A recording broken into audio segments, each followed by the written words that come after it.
ഇത് കേവലം ഒരു രാഷ്ട്രീയ തത്വശാസ്ത്രമല്ല, ഇത് ഒരു സ്വപ്നമാണ്. വർഗരഹിതമായ, ചൂഷണമില്ലാത്ത, എല്ലാവർക്കും തുല്യത നൽകുന്ന ഒരു ലോകത്തിന്റെ സ്വപ്നം. കമ്മ്യൂണിസം ഒരു ലക്ഷ്യമാണ്, പക്ഷേ ആ ലക്ഷ്യസ്ഥാനത്തേക്കുള്ള വഴി എന്താണ്? അതാണ് മാർക്സിസം വിശദീകരിക്കുന്നത്.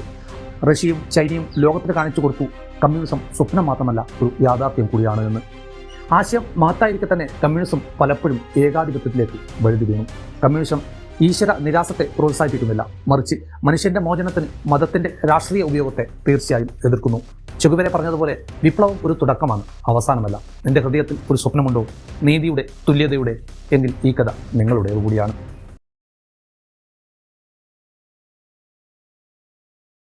1848 യൂറോപ്പിലെ ഒരു തണുപ്പ് കാലം. ഫാക്ടറികളിൽ തൊഴിലാളികൾ കഷ്ടപ്പെട്ട് പണിയെടുക്കുന്ന തിരക്കിലാണ്. കുട്ടികൾ യന്ത്രങ്ങളുടെ ഇടയിലൂടെ ഓടി നടക്കുന്നു. മുതലാളിമാർ രാജാക്കന്മാരെ പോലെ കൊട്ടാരങ്ങളിൽ വസിക്കുന്നു. ഈ അനീതിയുടെ ഇരുട്ടിൽ ഒരു യുവാവ് തൻ്റെ സുഹൃത്തിനോടൊപ്പം ആ തെരുവിലിരുന്ന് ഒരു സ്വപ്നം കാണുന്നു. എല്ലാവർക്കും എല്ലാം, ഓരോരുത്തർക്കും അവരവരുടെ ആവശ്യമനുസരിച്ച്. ഈ വാക്കുകൾ ഒരു തീപ്പൊരിയായി. ലോകത്തെ മാറ്റിമറിക്കാൻ പോകുന്ന ഒന്ന്. ആ കൂട്ടുകാരിൽ ഒന്ന് കാൾ മാർക്സും മറ്റേത് എംഗൽസുമായിരുന്നു. ഇന്നൊരു കഥ പറയാൻ പോകുന്നു. ഒരു സ്വപ്നത്തിൻ്റെ കഥ, ഒരു ആശയത്തിൻ്റെ കഥ, ഒരു ലോകത്തെ മാറ്റിമറിച്ച, ഹൃദയങ്ങളെ കീഴടക്കിയ, ചിലപ്പോൾ വിവാദങ്ങളിൽ ചൊഴുത്തിയ, എന്നാൽ എന്നും മനുഷ്യന്റെ നീതിയും സമത്വവും സ്വപ്നം കണ്ട ഒരു ആശയം, കമ്മ്യൂണിസം. ഇത് കേവലം ഒരു രാഷ്ട്രീയ തത്വശാസ്ത്രമല്ല, ഇത് ഒരു സ്വപ്നമാണ്. വർഗരഹിതമായ, ചൂഷണമില്ലാത്ത, എല്ലാവർക്കും തുല്യത നൽകുന്ന ഒരു ലോകത്തിന്റെ സ്വപ്നം. ജർമ്മനിയിൽ ജനിച്ച കാൾ മാർക്സ് ഒരു തത്വചിന്തകനായിരുന്നു. കൂട്ടുകാരനായ ഫ്രെഡറിക് എംഗൽസിനൊപ്പം ഒരു പുതിയ ആശയം അദ്ദേഹം രൂപപ്പെടുത്തി. എന്തുകൊണ്ടാണ് സമൂഹത്തിൽ ഈ അനീതി? എന്താണ് സമൂഹത്തെ ഇങ്ങനെ വിഭജിക്കുന്നത്? അവർ സ്വയം ചോദിച്ചു. അതിനവർക്കൊരു ഉത്തരം ലഭിച്ചു: വർഗസമരം. മാർക്സ് പറഞ്ഞു, ചരിത്രം മുഴുവൻ വർഗസമരങ്ങളുടെ ചരിത്രമാണ്. ഒരു വശത്ത് സമ്പത്തിന്റെ ഉടമകളായ മുതലാളിമാർ, മറുവശത്ത് അധ്വാനിക്കുന്ന തൊഴിലാളികൾ. ഈ സമരം അവസാനിപ്പിക്കാൻ മാർക്സ് ഒരു സ്വപ്നം കണ്ടു: കമ്മ്യൂണിസം. ഈ വർഗരഹിത സമൂഹം, എല്ലാവർക്കും തുല്യാവകാശങ്ങൾ, സ്വകാര്യ സ്വത്തിന്റെ അവസാനം, ഉൽപാദനോപകരണങ്ങൾ എല്ലാവർക്കും പൊതുവായി ലഭിക്കുന്ന സ്ഥിതിവിശേഷം. തൊഴിലാളികൾക്ക് നഷ്ടപ്പെടാൻ ഒന്നും തന്നെയില്ല, കൈവിലങ്ങുകൾ മാത്രം. പക്ഷെ അവർക്ക് നേടാനുള്ളത് ഒരു വലിയ ലോകമാണ്. കമ്മ്യൂണിസ്റ്റ് മാനിഫെസ്റ്റോയിലെ വരികളാണിത്. 1848 മാർക്സും ഏംഗൽസും കമ്മ്യൂണിസ്റ്റ് മാനിഫെസ്റ്റോ എഴുതി. ഈ ചെറിയ പുസ്തകം ലോകത്തെ തന്നെ മാറ്റിമറിച്ചു. ലോകവർഗ തൊഴിലാളികളെ ഒന്നിക്കൂ. ഈ വാചകം ഒരു മുദ്രാവാക്യമായി മാറി. കമ്മ്യൂണിസ്റ്റ് ഒരു ആശയമായി മാത്രമല്ല, ഒരു പ്രസ്ഥാനമായി വളർന്നു. കമ്മ്യൂണിസം ഒരു ലക്ഷ്യമാണ്, പക്ഷേ ആ ലക്ഷ്യസ്ഥാനത്തേക്കുള്ള വഴി എന്താണ്? അതാണ് മാർക്സിസം വിശദീകരിക്കുന്നത്. മാർക്സിസം ഒരു ശാസ്ത്രീയ വിശകലനമാണ്, സമൂഹത്തിന്റെ, ചരിത്രത്തിന്റെ, സമ്പദ് വ്യവസ്ഥയുടെ. മാർക്സ് വിശ്വസിച്ചത്, അല്ലെങ്കിൽ പറയാൻ ശ്രമിച്ചത്, സമൂഹത്തിന്റെ മാറ്റം ഒരു യാന്ത്രികമായ പ്രക്രിയയാണ് എന്നാണ്. വൈരുദ്ധ്യാത്മക ഭൗതികവാദം എന്നാണ് ഇവർ ഇതിന് വിളിച്ചത്. ഓരോ സമൂഹവും അതിന്റെ ഉൽപാദനോപകരണങ്ങളെ ആശ്രയിച്ചാണ് വികസിക്കുന്നത് എന്നവർ തിരിച്ചറിഞ്ഞു. ഫ്യൂഡൽ സമൂഹം മുതലാളിത്തത്തിലേക്ക് മാറിയും മുതലാളിത്തം ഒരു ദിവസം സോഷ്യലിസത്തിലേക്കും പിന്നീട് കമ്മ്യൂണിസത്തിലേക്കും മാറുമെന്നും അവർ കരുതി. മാർക്സിന്റെ പ്രധാന പുസ്തകമാണ് ദസ് ക്യാപിറ്റൽ. മുതലാളിത്തത്തിന്റെ ഘടനയും അതിന്റെ പരാജയങ്ങളും ഇതിൽ വിശകലനം ചെയ്തു. തൊഴിലാളികൾ ഒന്നിക്കുമ്പോൾ മുതലാളിത്തം തകർന്നടിയും എന്ന് അവർ സ്വപ്നം കണ്ടു. മാർക്സിന്റെ മരണശേഷം കമ്മ്യൂണിസ്റ്റ് ആശയങ്ങൾ ലോകമെമ്പാടും പടർന്നു. 1917 ഒരു ചരിത്ര സംഭവം നടന്നു: റഷ്യൻ വിപ്ലവം. വ്ളാദിമിർ ലെനിൻ എന്ന മനുഷ്യൻ മാർക്സിന്റെ ആശയങ്ങളെ പ്രായോഗികമാക്കി. റഷ്യയിലെ തൊഴിലാളികളും കർഷകരും ചേർന്ന് സർ ഭരണകൂടത്തെ താഴെയിട്ടു. ലെനിൻ പറഞ്ഞു, കമ്മ്യൂണിസം ഒരു ദിവാസ്വപ്നമല്ല, അത് നമുക്ക് നിർമ്മിക്കാൻ കഴിയുന്ന ഒരു യാഥാർത്ഥ്യമാണ്. സോവിയറ്റ് യൂണിയൻ ജനിച്ചു, ലോകത്തെ ആദ്യത്തെ കമ്മ്യൂണിസ്റ്റ് ഭരണകൂടം.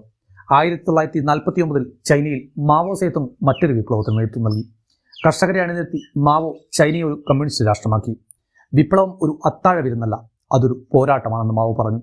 റഷ്യയും ചൈനയും ലോകത്തിന് കാണിച്ചു കൊടുത്തു കമ്മ്യൂണിസം സ്വപ്നം മാത്രമല്ല, ഒരു യാഥാർത്ഥ്യം കൂടിയാണ് എന്ന്. ക്യൂബയിൽ ഫിദൽ കാസ്ട്രോയും ചെഗുവേരയും വിയറ്റ്നാമിൽ ഹോ ചിമിനും ലോകമെമ്പാടുമുള്ള കമ്മ്യൂണിസ്റ്റ് പ്രസ്ഥാനങ്ങൾ അങ്ങനെ ഉയർന്നു വന്നുകൊണ്ടിരുന്നു. എന്നാൽ ഈ വിജയങ്ങൾക്കൊപ്പം വെല്ലുവിളികളും കടന്നു വന്നു. സ്റ്റാലിന്റെ ഭരണത്തിൽ റഷ്യയിൽ നടന്ന ശുദ്ധീകരണങ്ങൾ, ചൈനയിലെ സാംസ്കാരിക വിപ്ലവം, കമ്മ്യൂണിസം എല്ലായിടത്തും ഒരുപോലെ തിളങ്ങിയില്ല. പക്ഷേ ആശയം അപ്പോഴും ജീവിച്ചു. ആശയം മഹത്തായിരിക്കെ തന്നെ കമ്മ്യൂണിസം പലപ്പോഴും ഏകാധിപത്യത്തിലേക്ക് വഴുതി വീണു. 1920കളിൽ ഇന്ത്യ ബ്രിട്ടീഷ് കോളനി വാഴ്ചയുടെ കീഴിലായിരുന്നു. കർഷകർ കടക്കണിയിൽ, തൊഴിലാളികൾ ചൂഷണത്തിനിരയായിക്കൊണ്ടിരുന്നു. ജനങ്ങൾ സ്വാതന്ത്ര്യത്തിനായി ദാഹിച്ചു. ഈ അനീതിയുടെ ഇരുട്ടിൽ കമ്മ്യൂണിസം ഇന്ത്യയിൽ വേരുറപ്പിച്ചു.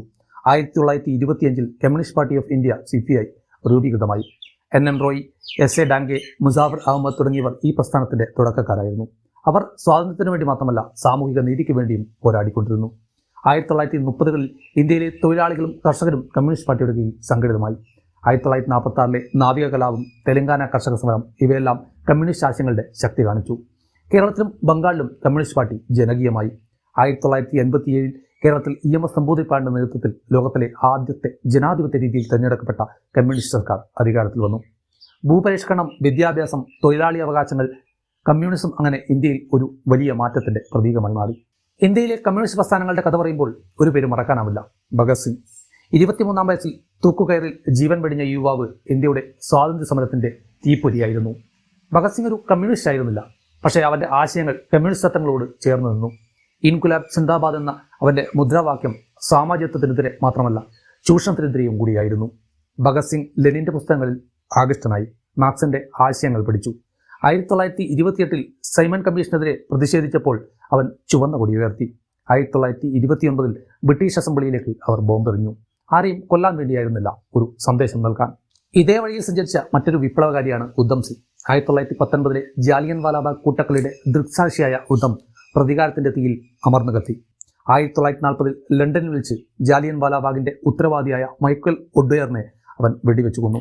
ഉദ്ധം സിംഗിന്റെ പ്രവർത്തനങ്ങൾ കമ്മ്യൂണിസ്റ്റ് പാർട്ടിയുമായോ പ്രസ്ഥാനവുമായോ നേരിട്ട് ബന്ധപ്പെട്ടില്ല. പക്ഷേ അവന്റെ ലക്ഷ്യം അനീതിക്കെതിരായ പോരാട്ടം കമ്മ്യൂണിസ്റ്റ് ആശയങ്ങളോട് ചേർന്ന് നിന്നു. ഞാനൊരു വിപ്ലവകാരിയാണ്, അവൻ പറഞ്ഞു. എൻ്റെ ജനതയുടെ മോചനമാണ് എൻ്റെ ലക്ഷ്യം. കമ്മ്യൂണിസവും ഈശ്വരവിശ്വാസവും തമ്മിൽ എന്താണ് ബന്ധം? മാർക്സ് ഒരിക്കൽ പറയുകയുണ്ടായി, മതം മനുഷ്യനെ മയക്കുന്ന കറുപ്പാണ് എന്ന്. അദ്ദേഹത്തിന്റെ അഭിപ്രായത്തിൽ മതം ചൂഷണത്തിന്റെ ഒരു ഉപകരണമാണ്, ജനങ്ങളെ അടക്കി നിർത്താൻ. പക്ഷേ ഇത് എല്ലാ കമ്മ്യൂണിസ്റ്റുകളും അംഗീകരിച്ചില്ല. ഇന്ത്യയിലെ കമ്മ്യൂണിസ്റ്റ് നേതാക്കൾ മതത്തെ സമീപിച്ചത് കുറച്ചുകൂടി വ്യത്യസ്തമായിരുന്നു. EMSനെ പോലുള്ളവർ മതത്തെ സാംസ്കാരികമായി സ്വീകരിച്ചു, പക്ഷേ അതിൻ്റെ ചൂഷണ സ്വഭാവത്തെ വിമർശിച്ചു. കേരളത്തിലെ കമ്മ്യൂണിസ്റ്റ് പ്രസ്ഥാനം ഹിന്ദുക്കളെയും മുസ്ലിങ്ങളെയും ക്രിസ്ത്യാനികളെയും ഒരുപോലെ ആകർഷിച്ചു. കമ്മ്യൂണിസം ഈശ്വര നിരാസത്തെ പ്രോത്സാഹിപ്പിക്കുന്നില്ല, മറിച്ച് മനുഷ്യന്റെ മോചനത്തിന് മതത്തിന്റെ രാഷ്ട്രീയ ഉപയോഗത്തെ തീർച്ചയായും എതിർക്കുന്നു. ഇന്ന് 21-ാം നൂറ്റാണ്ടിൽ കമ്മ്യൂണിസം എന്താണ് അർത്ഥമാക്കുന്നത്? മുതലാളിത്തം ലോകത്തെ ആധിപത്യം ചെയ്യുന്നു, പക്ഷേ അസമത്വം വർദ്ധിച്ചുകൊണ്ടേയിരിക്കുന്നു. ശതകോടീശ്വരന്മാർ സമ്പത്ത് കുന്നുകൂട്ടുമ്പോൾ കോടിക്കണക്കിന് ആളുകൾ ദാരിദ്ര്യത്തിൽ ജീവിക്കുന്നു. കമ്മ്യൂണിസം ഇന്നും പ്രസക്തമാണ്, കാരണം അത് ചോദിക്കുന്നു, എന്തുകൊണ്ടാണ് ഈ അനീതി? എന്തുകൊണ്ടാണ് സമ്പത്ത് ചുരുക്കം ചിലർ കൈകളിൽ? കേരളത്തിലെ ഭൂപരിഷ്കരണം, ബംഗാളിലെ തൊഴിലാളി അവകാശങ്ങൾ, ഇവ കമ്മ്യൂണിസത്തിന്റെ സാമൂഹിക സംഭാവനകൾ കൂടിയാണ്. നമ്മുടെ കഥ എവിടെ അവസാനിക്കുന്നില്ല. കമ്മ്യൂണിസം ഒരു ആശയമാണ്. അതൊരു മനുഷ്യന്റെ നീതിയും സമത്വവും സ്വപ്നം കാണുന്നിടത്തോളം ജീവിക്കുക തന്നെ ചെയ്യും. മാർക്സിന്റെ തത്വചിന്തകൾ, ലെനിന്റെ വിപ്ലവങ്ങൾ, ഭഗത് സിംഗിന്റെ ത്യാഗം, ഇവയെല്ലാം നമ്മെ ഓർമ്മിപ്പിക്കുന്നു ഒരു നല്ല ലോകം സാധ്യമാണ് എന്ന്. ചെഗുവേര പറഞ്ഞതുപോലെ, വിപ്ലവം ഒരു തുടക്കമാണ്, അവസാനമല്ല. നിന്റെ ഹൃദയത്തിൽ ഒരു സ്വപ്നമുണ്ടോ, നീതിയുടെ, തുല്യതയുടെ? എങ്കിൽ ഈ കഥ നിങ്ങളുടേത് കൂടിയാണ്. ഞങ്ങളും നിങ്ങളും എന്ന് വേർതിരിവില്ലാതെ കഷ്ടപ്പെടുന്നവന്റെ, അവഗണിക്കപ്പെടുന്നവന്റെ, സ്ത്രീകളുടെ, കർഷകരുടെ, അങ്ങനെ എല്ലാ മനുഷ്യരുടെയും സമത്വസുന്ദരമായ ഒരു ലോകമാണ് കമ്മ്യൂണിസം സ്വപ്നം കാണുന്നത്.